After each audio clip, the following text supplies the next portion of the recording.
क्या आप भी IRCTC का शेयर होल्डर हो तो दोस्त इस कंपनी के बारे में कहा जाए ना दोस्तों तो ऑलमोस्ट 800 रुपीज़ का स्टॉक्स में कहा जाए तो प्राइस है इसका। एंड इस कंपनी के बारे में कहा जाए दोस्तों तो यहाँ पर देख सकते हो कि कैसा रिटर्न है।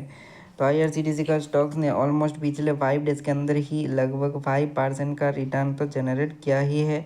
एंड रिसेंटली थोड़ा बहुत बुलिश ट्रेंड भी हुआ था इस कंपनी का स्टॉक्स में, लगभग 12% का ही बुलिश ट्रेंड दिख रहा है दोस्त। IRCTC का स्टॉक्स में लगभग 64,000 करोड़ का दोस्त यहाँ पर मार्केट साइज दिखने को मिल रहा है। तो दोस्त क्या आप भी IRCTC का ही शेयर होल्डर हो या फिर कोई अनदर स्टॉक्स का कमेंट करना ज़रूर।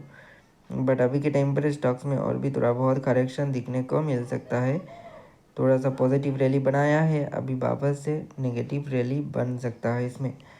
तो दोस्त फिलहाल आज के लिए इतना ही।